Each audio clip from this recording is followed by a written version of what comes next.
Le passé est passé en lui. Les choses ont changé. J'ai donné ma vie à Christ. J'ai décidé d'avancer. Est-ce qu'il y en a qui font ce soir? Est-ce qu'il y en a qui font ça ce soir? Quel bon moment passé avec toi, ma liberté. J'ai trouvé en toi, tu guéris mon âme et tu changes ma vie. Yeah, yeah, yeah. J'ai décidé de ne plus reculer. Je suis venu déclarer le passé est passé en lui. Les choses ont changé.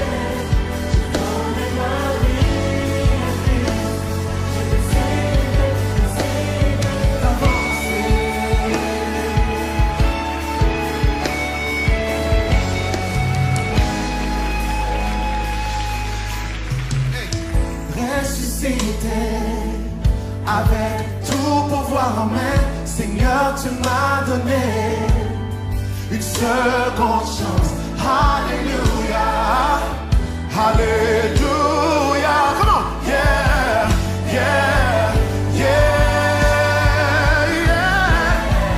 yeah, yeah. Oh, j'ai décidé de ne plus reculer. Je suis venu. Les choses anciennes vont passer ce soir. Voici toutes choses deviennent nouvelles dans ta vie. J'ai donné ma vie, hey, à Christ.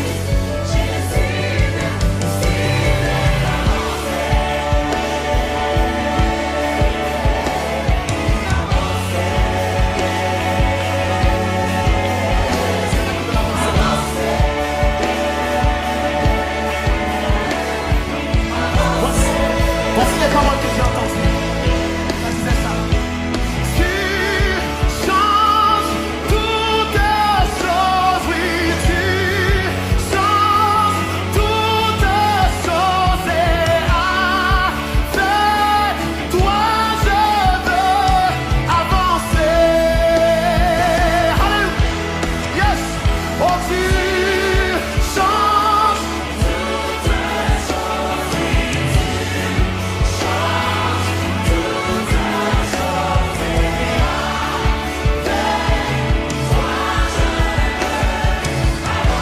Let's repeat it again. Let's say it again. Tu changes toutes choses.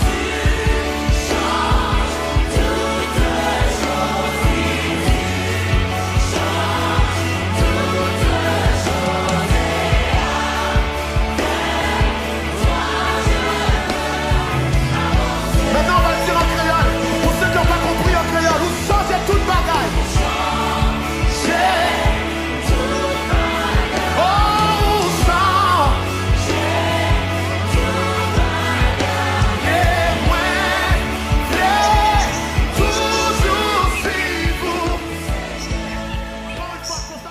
Where we are. And so it's a blessing. I asked one of the girls, I said, you guys didn't go to United Camp meeting? And she said, we're united here. God is good. I'd like you to take your Bibles and turn with me to the book of Luke chapter 15. And if you can read with me, verses 11 I'll tell you when we get there. Luke 15, beginning from verse 11, it says, Jesus continued. He said there was a man who had 2 sons. The younger one said to his father, Father, give me my share of the estate. So he divided his property between them. Not long after that, the younger son got together all he had and set off for a distant country, and there squandered his wealth with wild living. And after he had spent everything, there was a severe famine in that country, and he began to be in need. So he went and hired himself out to a citizen of that country who sent him to his fields to feed pigs.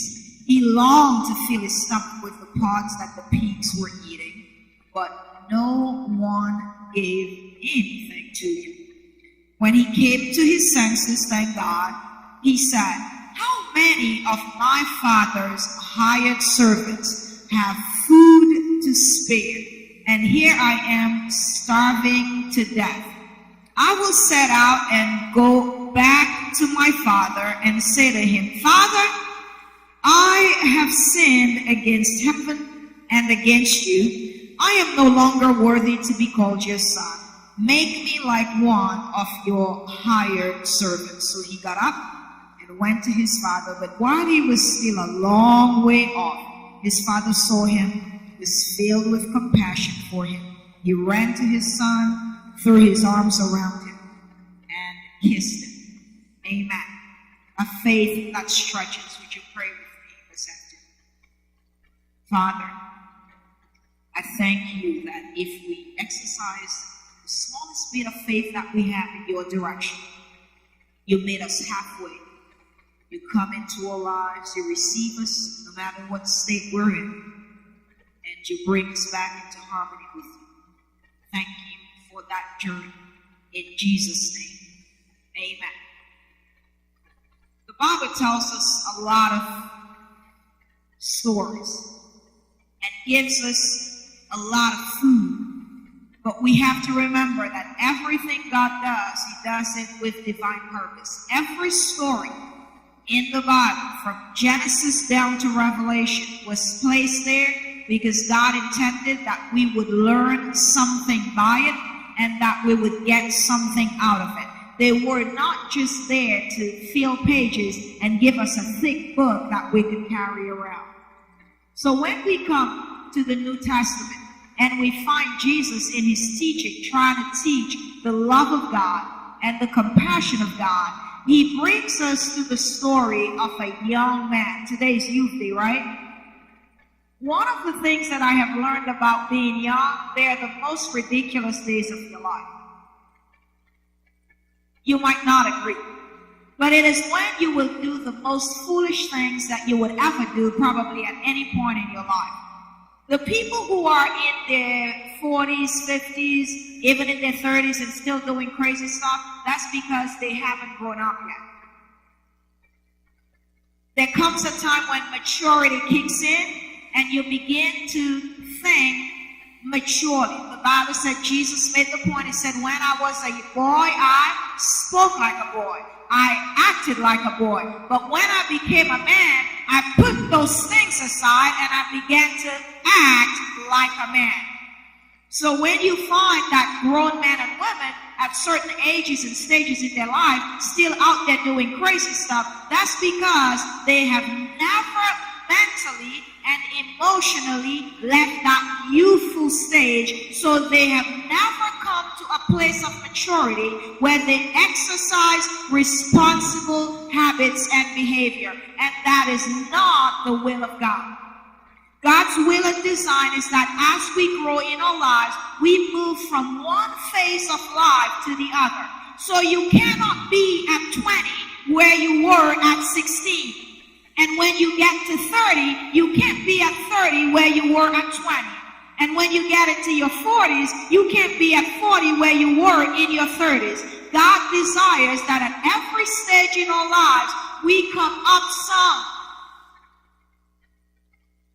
And his whole objective is that you and I, we learn and we grow. Now, that doesn't mean that when we get older, we do not make mistakes. We will make mistakes at every avenue in our lives. We'll make mistakes at 18 and we'll make mistakes at 80. We'll do foolish things as teenagers and we might even do them in our 90s. What is different about our actions is that we take responsibility for our actions. We don't stop making mistakes just because we've matured. We don't stop making mistakes just because we've grown some. However, the way we act in our mistakes are very different. We learn to say that we are sorry when we do something wrong. We learn to be able to look back and do what they call reflection and introspection. Some people don't reflect and they do no introspection. In other words, they feel they are always right about everything that they do, even though their actions hurt and offend others. They do not apologize. When people think they are right, you will never get an apology out of them. We call that a narcissistic perspective and point of view. Many young people have that kind of mindset. So they're at home, their parents are doing all these things to give them a better life. And they are just downright ungrateful and disrespectful. And when you try to get their attention, so you let them see that their behaviors are affecting you, they look at you and kind of be like, so what's the problem? You get the head shaking, the hand on the hip, and the attitude because they cannot seem to see from your perspective where you're coming from. God knew that. That is why he said in Ecclesiastes chapter 12 and verse 1, the Bible said, remember your Creator in the days of your youth. Now, when do we ask people to remember things? Not because we thought they would forget. Now, when I was growing up, I grew up with a very interesting grandmother. Those of you who read my book, you know that. The lady had issues. Now, none of my other relatives are here, so I could say that. If I ever said that and they were there, I would have it when I came out there. Okay? She was a very strong woman. Very strong woman. So she would give us a list to go to the store. You know, back in the day, we didn't write stuff down. Okay? When they tell you, you go to the store, you get me a pound of flour, and I'm from the islands, right? So a pound of flour, a pound of sugar, and a half gin of oil. I mean, really? You know, here we get a bottle of oil. There you got it. They called it a gin of oil, which was like a little cup of oil. Because that's what the people could afford. But she would say something like, whatever you do not forget the bread. Now, what that really meant was everything on the list is important. But you could come back and miss anything else, but do not miss the bread. In other words, although everything else was important, the bread had great significance to whatever she needed to do. God is saying, look, whatever you do throughout your life, do not forget your Creator. Remember your Creator, because I know you are likely to forget, especially in the years of your youth. You know why? Because when people are young, it is all about having fun. It is all about having a good time. You can't tell them not to jump from a tree that is 10 feet tall. They will take that tree and jump in a river. Even though it has strong currents, you can't tell them don't cross from one building to the other, even though the gap between it seems small. They'll do the craziness anyway. You can't tell them don't ride a bike on the highway without a helmet. They think they are untouchable. Nothing is going to happen to them.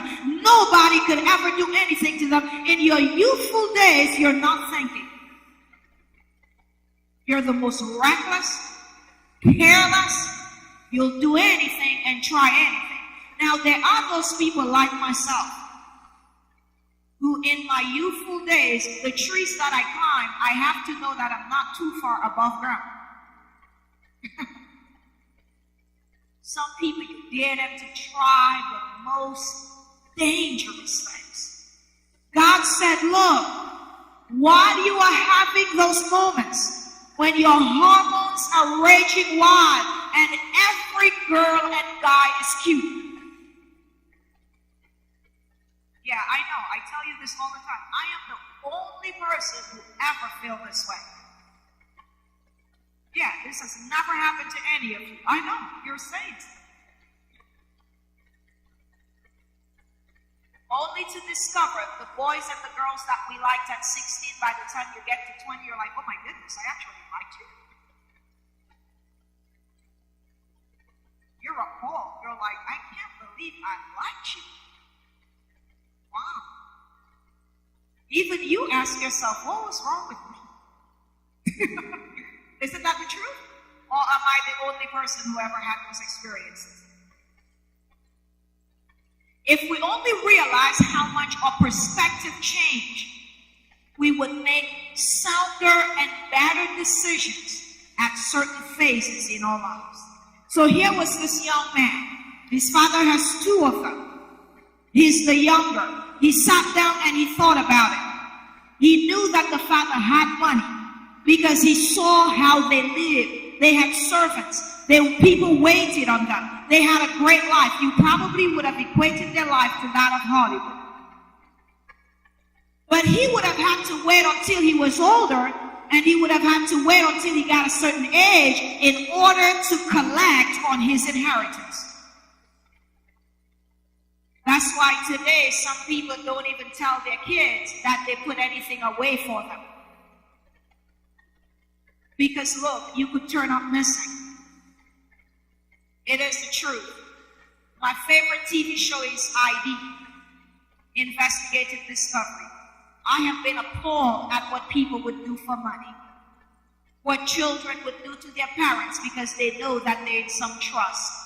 It has gotten to the point that now people actually take out life insurances and people don't even know about it until they die. Because look, like I said, you could just turn up missing. There was a case some probably 18 years ago where two young men, Eric and Lai Hernandez, out in Hollywood. I don't know if you remember that case. They were in their parents' they were to inherit all of their parents' wealth. But that would have been when they got to a certain age. The two young men plotted and killed both of their parents. And as soon as they died, no sooner had 911 removed their bodies in the house. They were all about Hollywood, buying Rolex watches and all kinds of expensive cars. Their bodies had not even gotten cold. People are careless and evil. People will do anything for money. This young man, though, he didn't go down that route. I guess he didn't want to make it on TV and he didn't want to spend the rest of his life in prison, so he didn't kill his father. But he sat with him and he said, look, you can't even lie to me. We're not even going to front it. I know you have money and I know I'm in the inheritance. So, you know, I'm young and wild and I have life to live, and you and your church stuff, that's not working out for me, and you and your morning devotions, they're beginning to get to me. And all this getting to church on Saturday and at a given time, that's really not, the girls in church are boring, the guys in church are boring. That's not the life I want to live. I want to go out there and have me a good time, and I need my money to do it. Can you imagine? He said that he needed his money. And for whatever reason, the Bible doesn't give us any kind of indication that this boy's father questioned his decision. Now, I don't know about you, but the island that I grew on, I mean, which parent would receive it and ask for any kind of inheritance and walk away with it, or even walk away alive? By the time they were done with you, you would know whose inheritance it was. I mean, when you woke up in the morning, the people told you, get out of my bed. You thought it was your bed. You were dressed, they told you when you came from church on a Sunday or Saturday, remove my clothes from on you. You thought it was your clothes. So can you imagine saying, give me my inheritance? Are you looking to be buried like much sooner in your youth? But interestingly, the father gave him his money. And he said, I am out of here.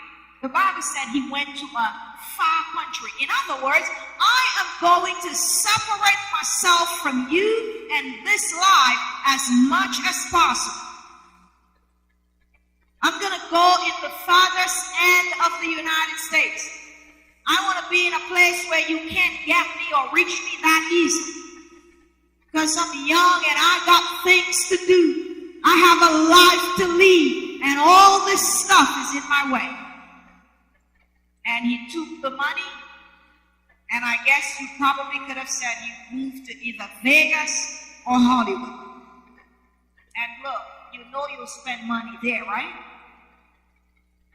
So the Bible told us he lived it up. That's my version. Everybody has a version. He lived it up. I guess he realized that he had a lot of money. Let me tell you something about money. When it seems like you have a lot of money, what happens is you end up spending a lot of money. And what happens is you do not realize how quickly it leaves you. You see, because if you have $1,000, you start to spend because in your mind, well, I got $1,000. And then before you know it, you're down to 100 and you're like, but when did I spend 900? I wasn't even out for 3 hours. But that's because in your mind, it was a lot.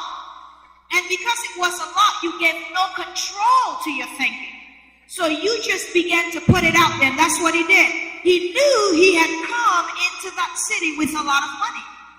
So when they went out to the bars and to the club, and people pulled out their wallets to pay for their things, it's like, oh no, I got this. I got this. He paid for all the drinks. He paid for all the movies. If 10 of them were out, he covered all the meals, and he did that all over the place, and word started to get around. Word started to get around that a rich boy was in town, and he was fishing out. And look, they begin to come. Because I will tell you this, there are some people who gravitate towards us, and it is not because they like us. There are people who gravitate towards us, and it is not because they care anything about us. But if we have any kind of influence, if we have any kind of possessions, if we have any kind of property that could benefit their lives, then that is some kind of a magnet and an interest. And before you know it, people are all over you, and it is very hard to tell who's there for real care or who is there by what we could do or what we could give.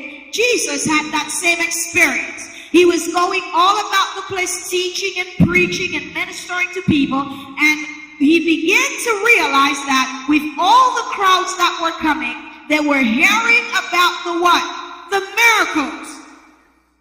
They heard he could heal, they heard he could feed, they heard he could teach. They had heard about people coming back and saying that, after he was done with them, they had money in the bank, their illnesses were cured, their hands were stretched out, their eyes could see. So people were excited. So Jesus said, look, they're not coming after me because they care about me.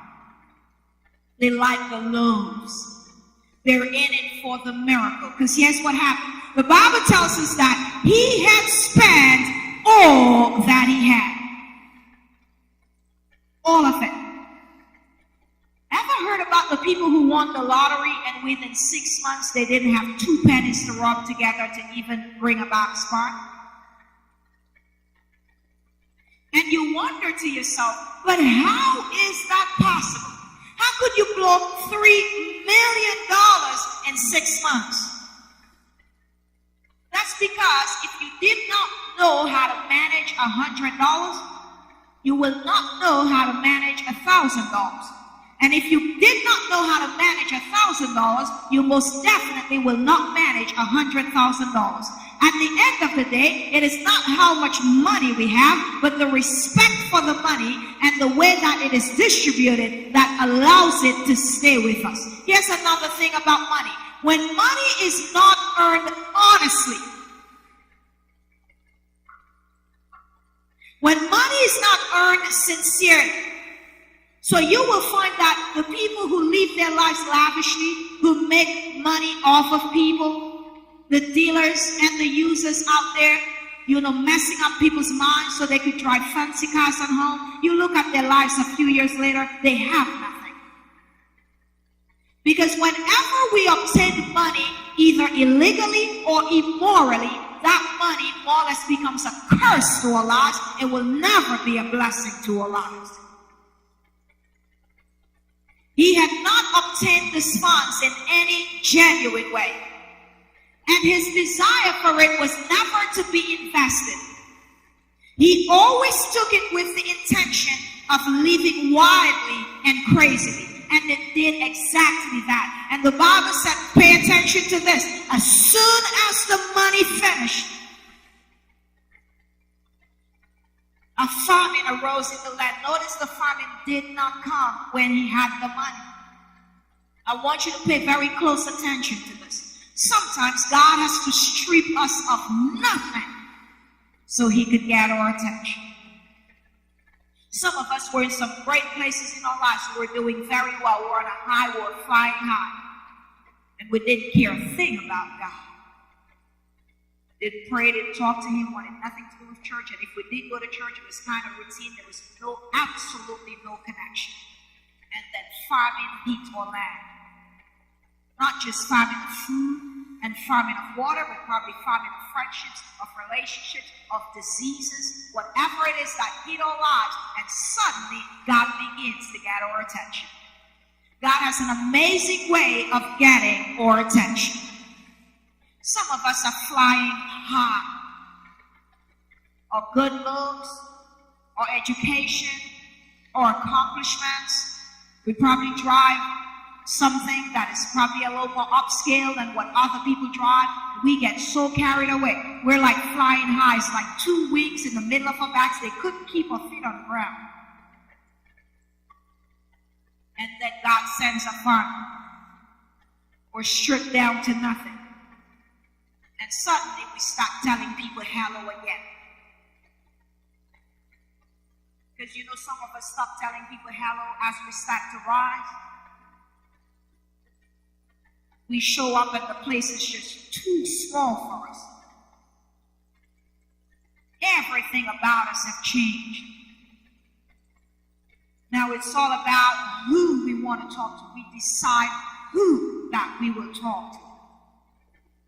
God has an amazing way of getting our attention, even in our young moments. Because you see, when we are young, this is the most impressionable moments of our lives. All of the things that will impact us way into our later years, they are taught and learned in our earlier years. Remember the passage that said, train up a child in the way he should go, and when he is old, he will not depart from it. Now, people listen to this and they say, well, how come the Bible say that, and then even pastors' kids leave the church? By the way, just because a person is a pastor's kid, that really doesn't have a whole lot to do with nothing to begin with. That they have the same inclinations and tendencies and desires like everybody else. And the same waywardness that hits every one of us, it hits them too. But here's what that text means. That text does not mean that people will never stray from God. That's not what it means. What it means is, if you are taught correctly, if you are taught properly, if you are well instructed, especially in the way of God, as you grow older, at some point you will begin to make your own decisions. No matter what they teach you, you will at some point begin to make your own decisions. You will explore. You will want to try all the things that they told you that you should not try.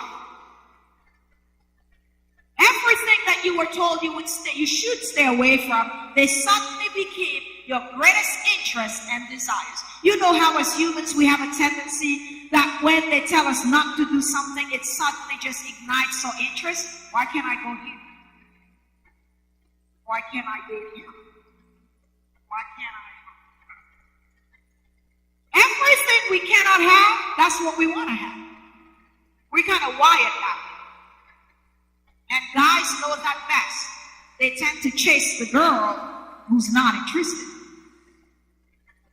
The ones that's bursting their lip all over the place trying to get to them, they run away from that. Then she's like, what did I do? That's exactly what you're doing. Leave him alone.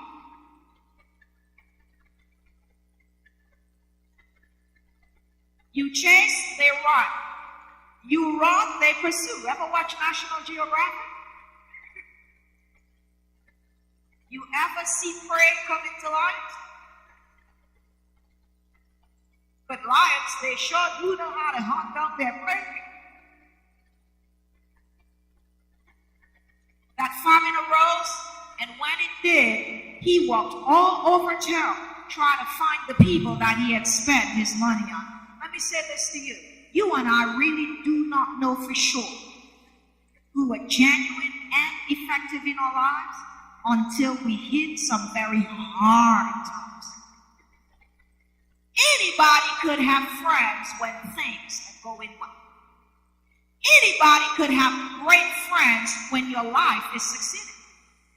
Anybody could have great friends when money is flowing, you're on board, you drive in a car, you have a home, you on TV, you on radio, everybody's all over you. You know, everybody wants to be your friend, they want to be close to you. But get to that point when you've lost everything.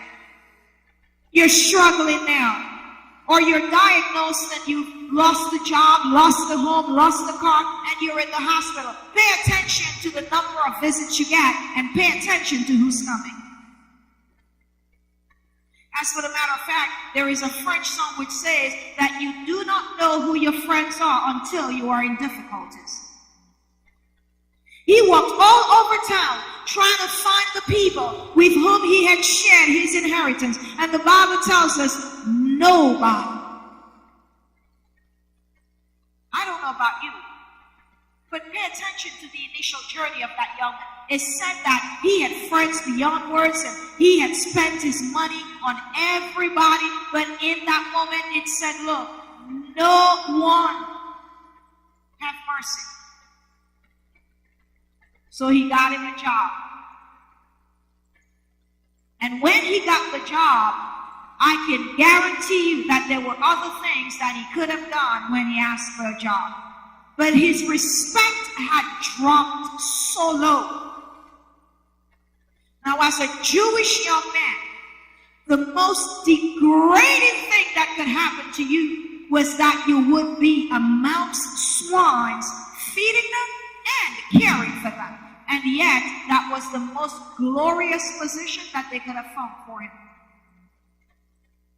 When we have walked away from God, when we've given our youth, our strength, and our energy to the world, when a moment of famine comes, Satan's objective is to toss us to the swines. It is to ensure that our position in life is so degraded that people have lost all respect for us and don't see anything in us that should be valued or desired. And when he got there, he was so hungry that he was almost competing with the pigs for their food. That's a low place to be. I don't know about you, but when we grow up, we raised many animals. We raised chickens, we had dogs, we had cats, we had rabbits. As for the matter of fact, it wasn't until I got to the United States, I was working on a babysitting job, and the little girl asked me, she said, Josie, when you grow up, did you have pets? I said, oh yes, we had pets. We had dogs and cats and cows and chickens. She said, Josie, you grew up on a farm. I said, oh, I didn't even realize I had grown up on a farm. We also raised pigs. We were not Adventist at the time. I thought I'd put that in. I'll tell you something about pigs. They're very interesting creatures. We would bathe the things, clean them out on a Sunday, and they always stop. No matter what you did, they always just stop. But we would go in there, clean the things out like we did all the other animals. Within moments of turning your back, you walk back there, they were stinking again. And no matter how nicely you clean their pen and you put the grass down to treat them like something, they would push it aside, and I don't know how they found water, but they found a way to make mud. Even on the hottest day, even if there was no water in there, they would find a way to make mud. When you find yourself to a place in life, when you've come to that level, then you know you're in a very low place. And that is no place for a child of God to be. And here was this young man who had everything in the world, but gave it up and found himself to that place. I want to tell you today, as young men and women living a life for God, when we walk away from God, our pathway never gets better. That is the truth. Ask every backslider. and do not pay attention to their material wealth. They will tell you how unhappy they are with it. Talk to every person who have walked away from God. And every one of us have had our moments of wanderings and straying. Every one of us. I don't care how much we pray today. I don't care how holy we are today. I don't care how much we read the Bible. Every one of us have wandered from God. That's what the Bible said. All we like sheep have gone astray, and every one of us at some point have turned to our own way. I know that in our religious experiences, some of us, we walk about as if we had never done anything wrong. We give the impression to the world as if, they dropped us from above. We're so, shocked when this happened and that happened. We don't want to talk to this person and interact with this person because they're living in sin. All have sinned. We should glorify it. We should nurse it. But all of us have done things in our lives that has at some point displeased and offended God. And I don't care how righteous we appear today. I may not know what you've done, and you may not know what I've done. And look, I'm not even trying to find out. I just know this. Based on what the Bible said, it doesn't matter what you present externally. We just know that you have sinned, even though you don't act like it.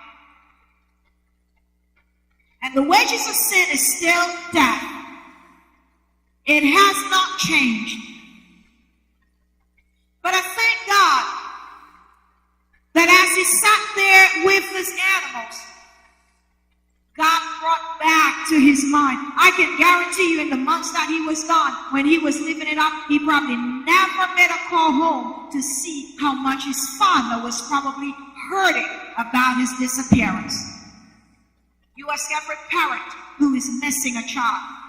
I've worked with parents whose children has been kidnapped or run away. It is the most excruciating emotional pain that a parent could feel.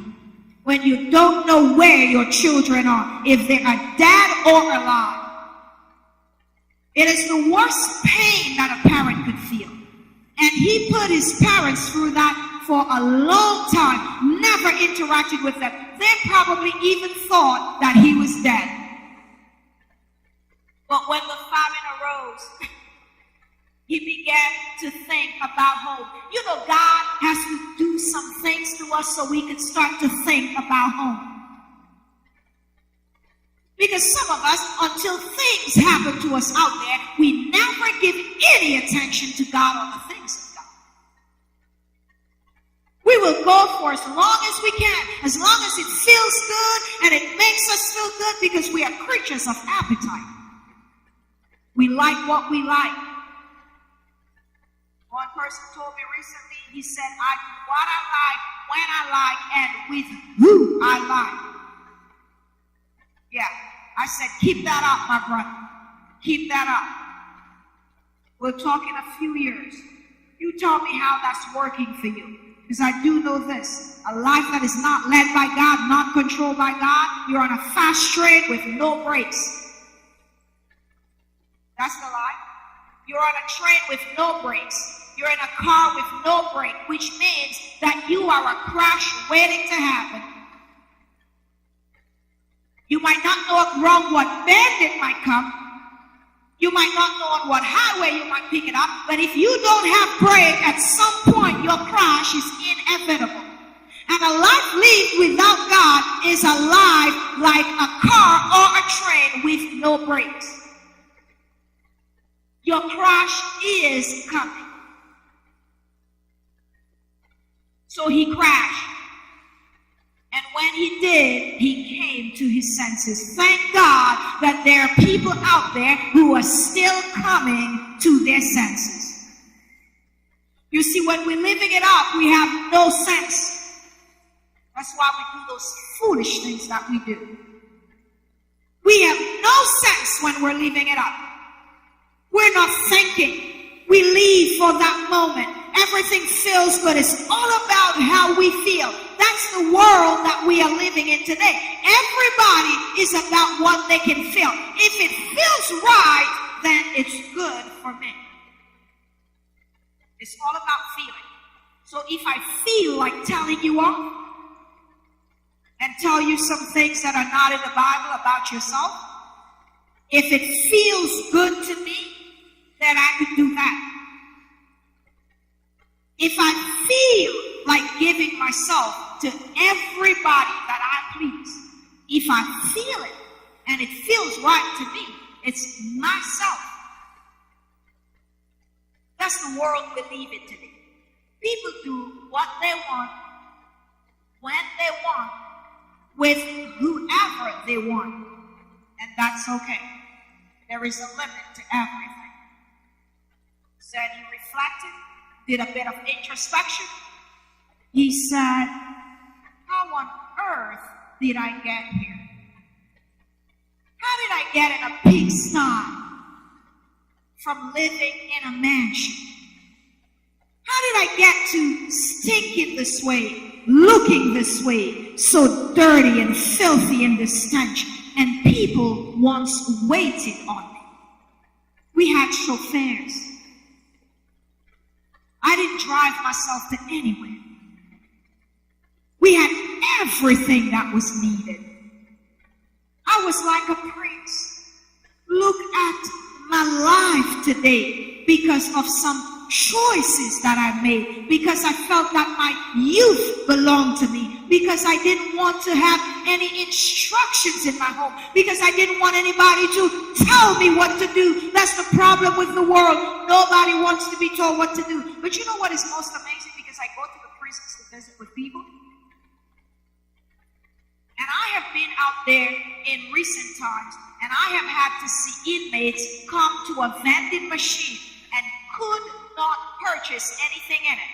There was a white line. There's a long white line like this.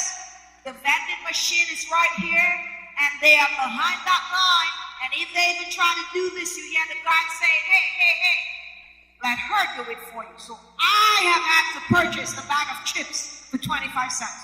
The most amazing thing is, these are the people who their parents couldn't tell them a thing at home. They took no instructions at home. They cursed out their parents for telling them to come in at midnight, to be home by a certain time. Brush your teeth, Johnny. Is there any Johnny's here? Okay, just checking. Comb your hair, Johnny. Go to school, Johnny. I don't want to go to school. Don't tell me to comb my hair. They're in prison. They tell you what time to get up.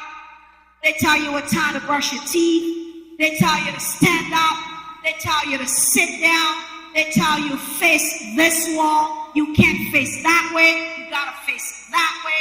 Isn't it amazing that God gave us freedom and we don't even know how much freedom we have in Jesus Christ? The Bible said that when the Son shows up, He gives us ultimate freedom. And when the Son makes you free, you are free indeed. What that means is, people who understand their God-given freedom know that you live by the rules. Only fools disobey the rules. Because obedience is what brings you freedom.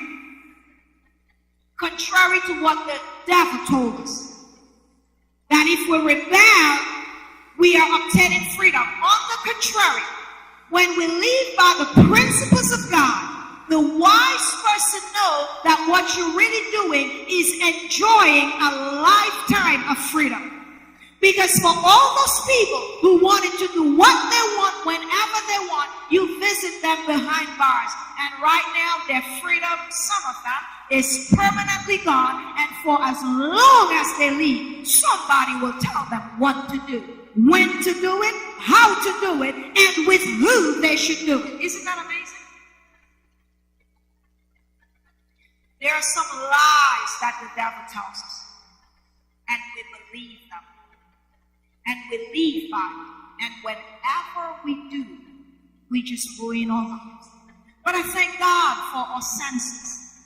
He came to his senses, and he said, I don't even know if they're talking to me anymore, but I'm going home. I'm going to go to my father. And he sat down and he played it in his mind. Look, he rehearsed his speech. He said, when I get there, I'm going to ever have to go before somebody to tell them something, and you're in the room already practicing what you're going to say. When I get there, I'm just going to, hi, how are you? You'll practice it. You'll play it out in your mind. He began to pace. He's pacing. He's going to say, Daddy, I love you. No, not more. Daddy, I'm so sorry. Oh, you won't have pity on me. Maybe I'll just be real. Daddy, I made a mistake. Oh, he might not buy that. What am I going to do? I want to go home. He played it in his mind. And then he said, I'm just going to be honest. I'm just going to say, Daddy, I messed up. I'm messed up. But I want to come back home and look. You don't have to give me my room back. It's okay. You don't have to give me my room back. The truth is, you don't even have to call me your son. I'll just work for you. I just want to be home. But I thank God. I thank God that no matter how much we've messed up, I thank God. When we return to our senses, when we say, I want to go back to my Father, what we don't know is that all along God's eyes had never left one direction. Praise God. You see, some people give up on us in the moment that we mess up. I don't know about you, but I have myself let some people go because I just didn't like how they were acting. And look, some people let me go because I wasn't working out for them. We've been hurt and we've hurt people. But God has a method by which He operates. Even though He can cut us off, He don't cut us. And I thank Him for that. Because look, if He had to cut us off every time that we did something wrong, there would be no people at Shiloh today. Isn't that the truth? I couldn't be a preacher today if He had cut me off. He got up and he began to make his way home, dirty and filthy with all the stench from the pen.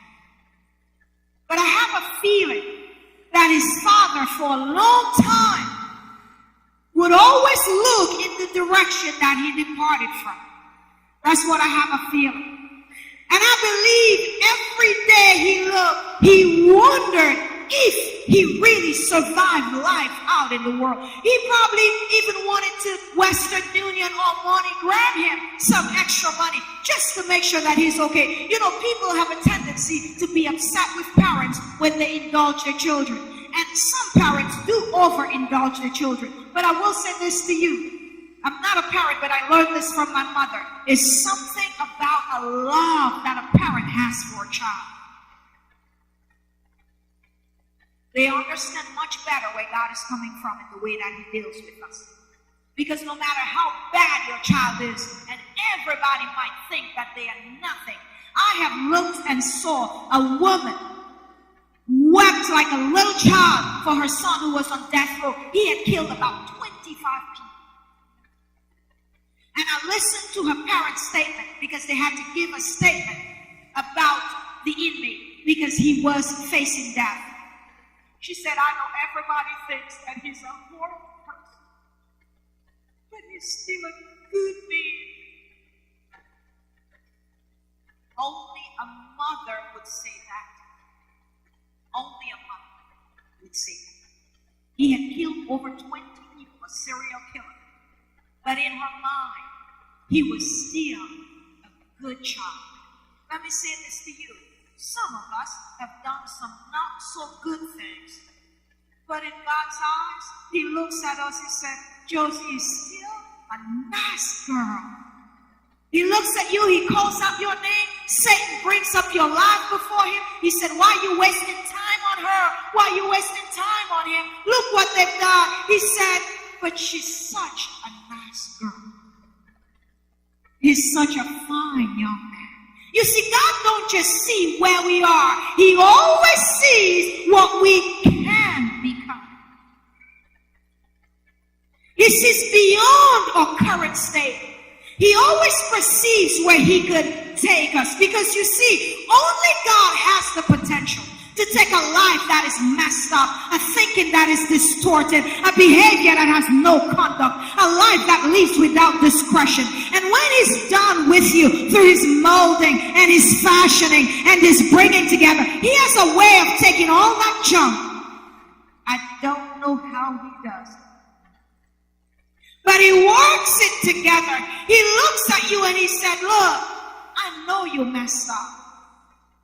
I know you have issues, but boy, when I look at you, I still see something great coming out of you. I look at you, I still see a good father. I look at you, I still see a good mother. Yes, you've made mistakes, but I look at you, I see you're not the greatest wife, but oh boy, I see you 5 years down the line, and what a beautiful wife you've become. Look, you're not the greatest husband, but I look in your future, and when I'm done with you, I see a modeled husband. I don't just see where you are, I see where I could take you. I see what I could do with you, because you see, that's what I do best. I like to take a hold of people and put them back together from whatever place that they're in. My goal is to take them to their next best destination.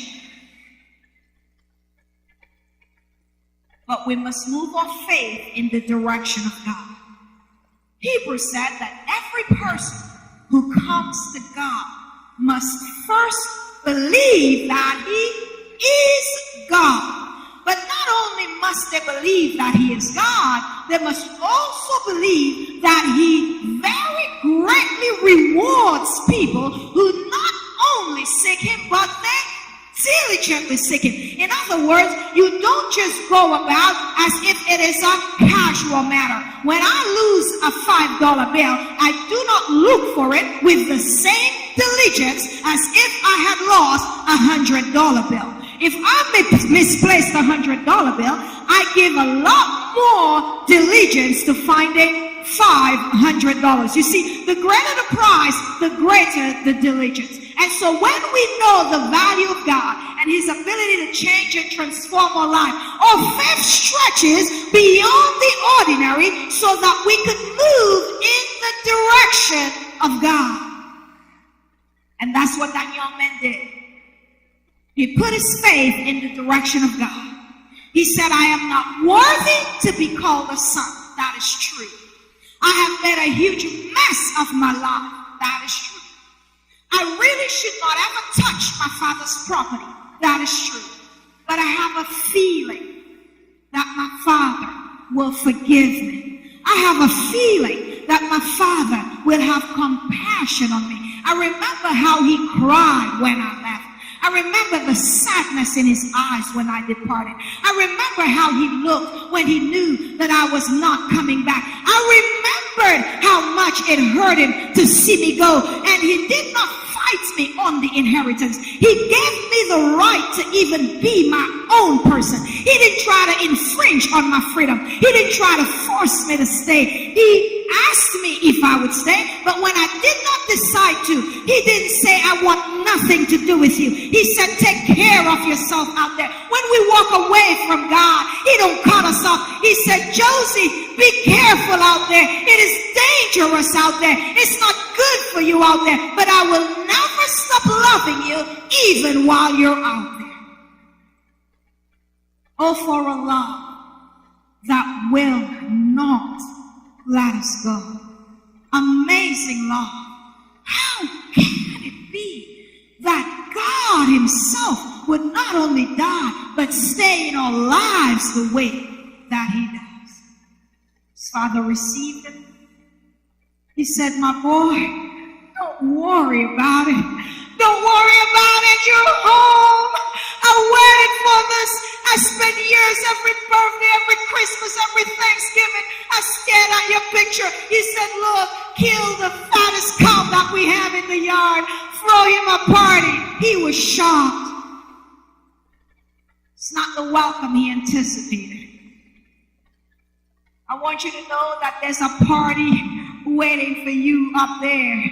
I want you to know that things are being prepared for you up there. Those waywards of God's children who wants nothing to do with him. Jesus Christ in John 14:1-3, he said, look, do not let your heart be troubled and do not let it be afraid. I'm going away. I'm going to make a place ready for you.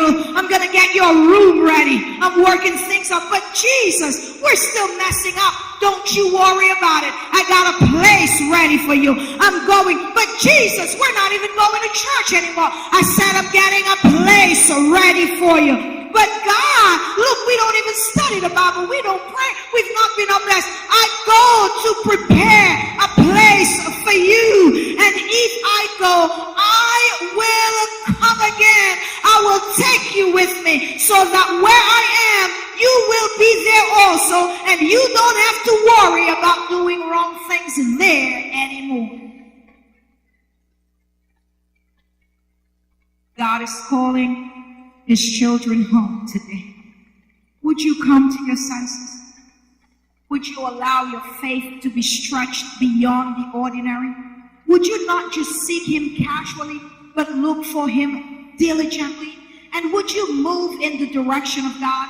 Would you get up from that relationship that you're in, that tie relationship, that person that you have no business being with because they don't love the Lord, they don't care about God, they don't talk to you about the Bible, they just want to take you to nightclubs and all the other places that we have no business setting our foot in? Would you come out and step out of that relationship, come to your senses and return to your Father?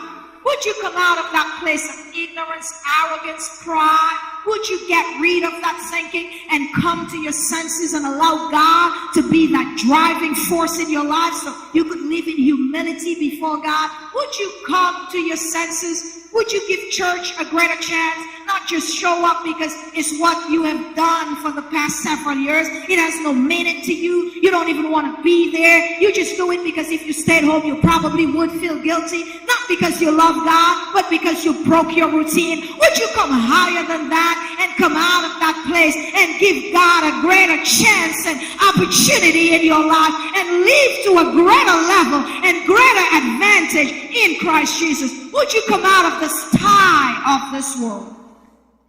Get out of its stench. Would you come to your senses and join me? Let's go back to our Father. Let's go where, even though we're not worthy to be called sons and daughters of God, but his arms are open wide to receive us. Would you stretch your faith today? Because without faith, it is impossible to please God. Every man or woman who comes must first believe, but a belief is not enough. It must be backed by your spiritual actions. If that's your desire, I want to pray for you. Would you stand? Would you stand? Praise God. I just want to pray for you and ask God to give you the strength and the courage. It is not always easy doing what God wants us to do, but it is worth it. Amen. Father, your children have stood as an indication that all of us, including me, we want to come to our senses. And we want to move in your direction. We want to go home. We want to return to our Father. Every one of us have strayed in one way or another. Today, in the power and might of God, I ask that you would forgive us, have mercy on us, start us afresh and anew in a brand new direction to a reformed, renewed, and redeemed life in Jesus' name. Amen. God bless you.